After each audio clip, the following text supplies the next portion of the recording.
Hello everyone, welcome to Beyond Teachings. I am Arpita, your social science teacher.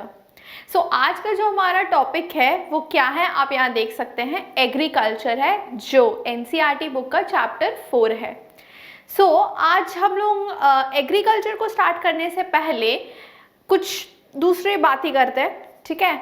तो आप लोग जब भी एग्रीकल्चर का नाम सुनते हैं तो आप लोगों को क्या लगता होगा, क्या सबसे पहला वर्ड क्या दिमाग में आता होगा?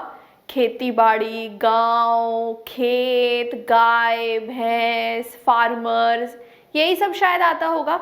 और अगर मैं पूछूं कि आप लोग में से कौन कौन एग्रीकल्चर या फार्मिंग से रिलेटेड है, तो आप तो सोच रहे होंगे कि मैं तो बिल्कुल भी नहीं हूँ, क्योंकि मैं अभी आराम से फ़ोन पर ये वीडियो देख रहा हूँ बैठकर.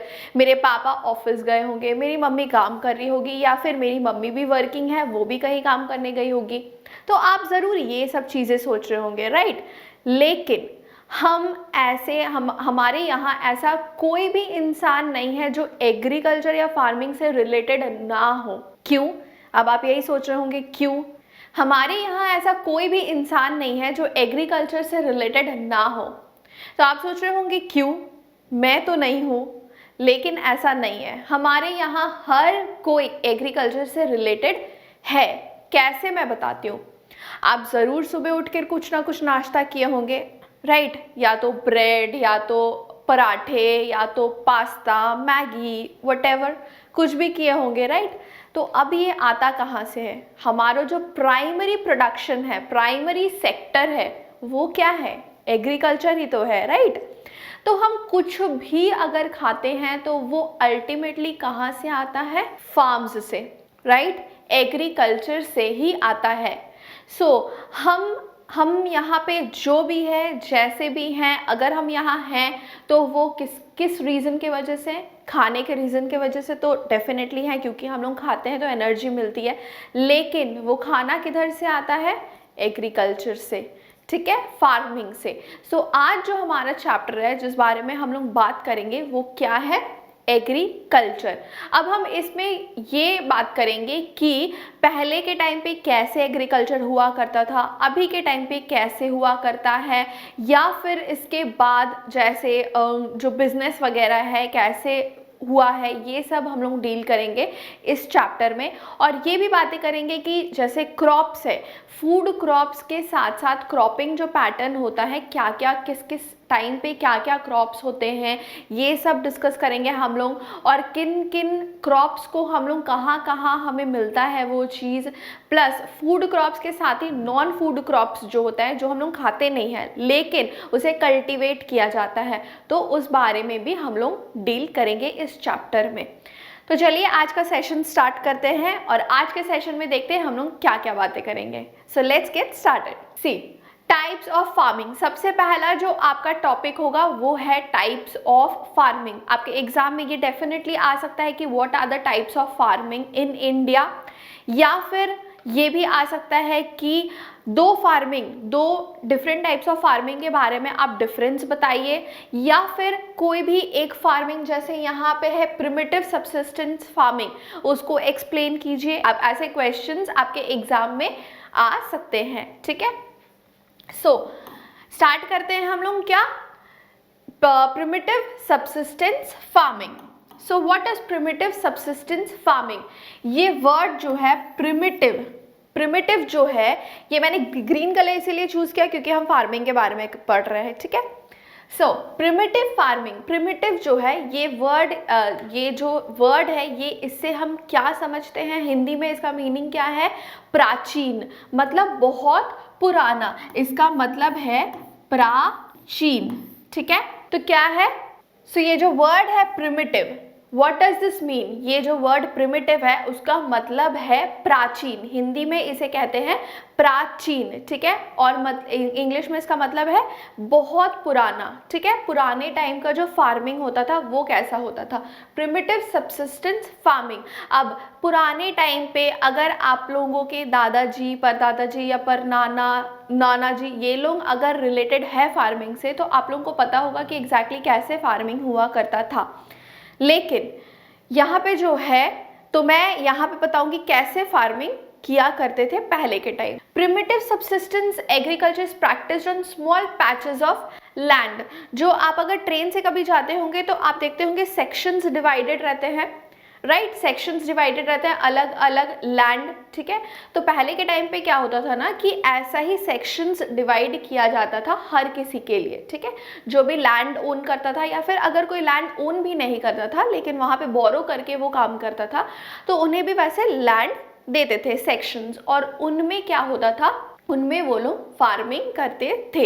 अलग अलग क्रॉप्स के अलग अलग पीसेस ऑफ लैंड में फार्मिंग हुआ करता था। This type of farming depends upon monsoon. अब ये जो फार्मिंग है, क्योंकि वैसे pieces of land, sections of land में किए जाते थे, तो उसका मोस्ट इम्पॉर्टेंट फैक्टर क्या था, मॉनसून, पानी। पानी उसके लिए बहुत ज़्यादा इम्पॉर्टेंट था। Natural fertility of the soil, obviously पानी रहे, लैंड भी रहे, लेकिन अगर लैंड फर्टाइल ना हो, ठीक है, उपजाऊ ना हो, तो क्रॉप्स तो वहाँ पे ग्रो ही नहीं कर सकते।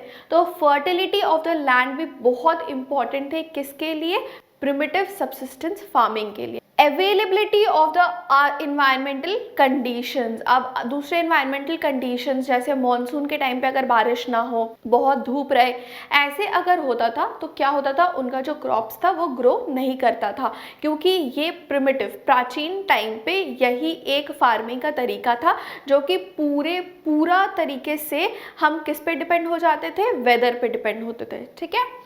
And it is a slash and burn agriculture. Now what type of agriculture was this? This was a slash and burn type of agriculture.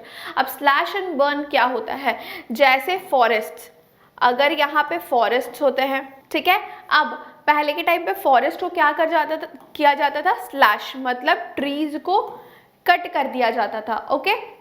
अब trees को कट करके क्या कर दिया जाता था, बर्न कर दिया जाता था, ठीक है। पहले फॉरेस्ट हुआ करता था, उसे हम लोग कट कर देते थे, उससे ट्रीज को जो वहाँ पे है वो कट कर देते थे, उसके बाद जो भी लकड़ी पत्ते वगैरह है वो वहीं पे रह जाते थे और उसे जला दिया जाता था, ठीक है, बर्न कर दिया जाता था। अब जो बर्न कर दिया जाता था, एशेज जो थे, अब उसे उठा के कहीं और नहीं लेके जाया जाता था, वो एशेज जो थे यहीं पे रहते थे, इसी लैंड में ही एशेज रहते थे। और एशेज क्या होता था कि उसमें जो सीड्स है, क्रॉप्स के सीड्स है, उसे मिलाए जाते थे, मिट्टी, ऐश, ये सब को मिलाकर वहाँ पे जो सीड्स है वहाँ पे रोपे जाते थे, ठीक है। जिस भी क्रॉप का अगर कोई फार्मिंग होता है वहाँ पे उसी जगह पे उसका सीड्स लगाया जाता है, और उसी से क्या होता है, जब बारिश होता है, जब पानी मिलता है, लैंड फर्टिलिटी जो है उसके थ्रू क्या होता था कि जो क्रॉप्स है वो ग्रो करते थे। तो वहाँ पे राइस, वीट, ये सब मिलता था, या फ्रूट्स, वेजिटेबल्स जो भी है उस एरिया में बनता था, मतलब जो उगते थे, ठीक है। तो ये क्या टाइप का है, किस टाइप का फार्मिंग है, it is also known as slash and burn agriculture. Why slash and burn agriculture, जो मैंने रीज़न बताया उसके लिए it is a slash and burn agriculture. So आपके एग्जाम में ये भी क्वेश्चन आ सकता है 1 मार्क्स पे कि which agriculture was known as slash and burn agriculture, ठीक है। तो वहाँ पे आपको क्या लिखना है, प्रिमिटिव सब्सिस्टेंस फार्मिंग, ठीक है। इस फार्मिंग को स्लैश एंड बर्न एग्रीकल्चर भी कहा जाता है। अब सिर्फ स्लैश एंड बर्न एग्रीकल्चर ऐसे नहीं कहा जाता है, इसके बहुत अलग अलग नेम्स हैं, बहुत अलग अलग जगहों पे क्या है, अलग अलग नेम्स है। तो चलिए वो भी देख लेते हैं कि कौन कौन से जगह पे कैसे कैसे नेम्स है, ठीक है।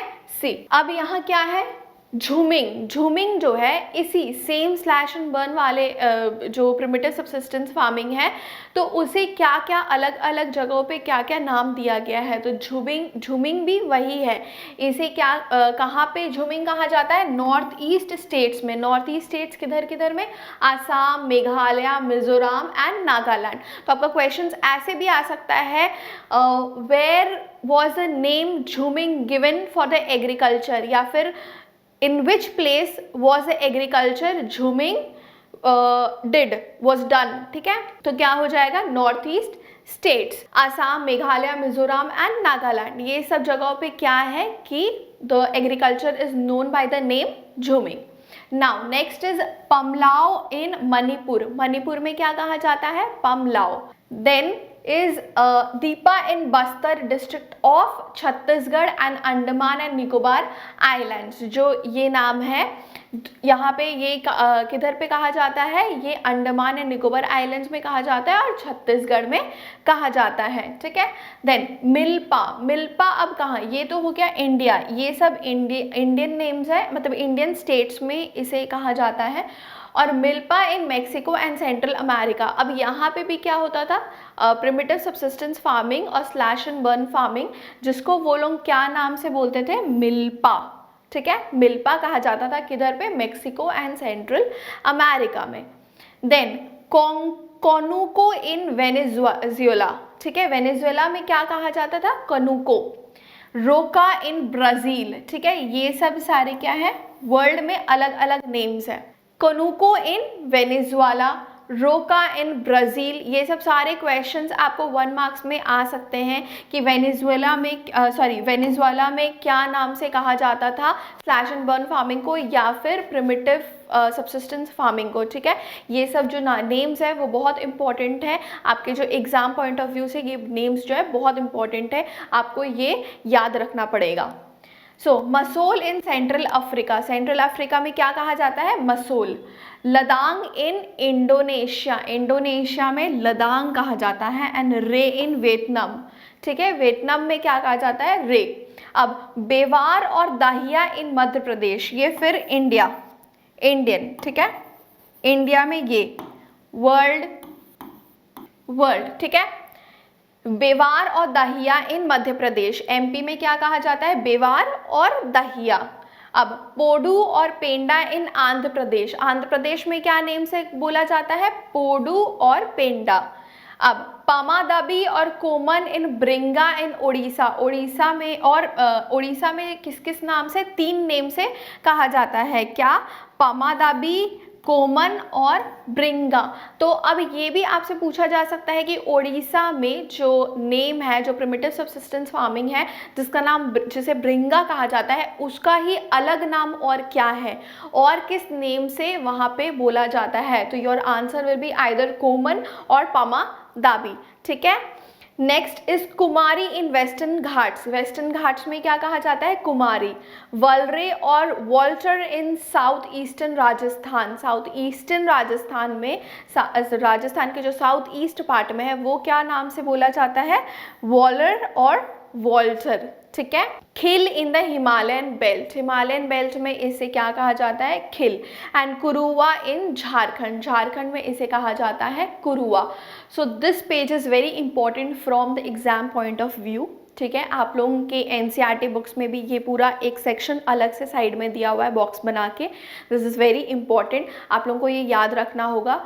तो आज हमने क्या डिस्कस किया, हमने एग्रीकल्चर क्या होता है और कैसे स्टार्ट हुआ था, कब, प्राचीन प्रिमिटिव टाइम पे, पहले के टाइम पे किस तरह से एग्रीकल्चर स्टार्ट हुआ था और उसे स्लैश एंड बर्न भी कहा जाता है। And why it is called slash and burn, we have discussed this as well.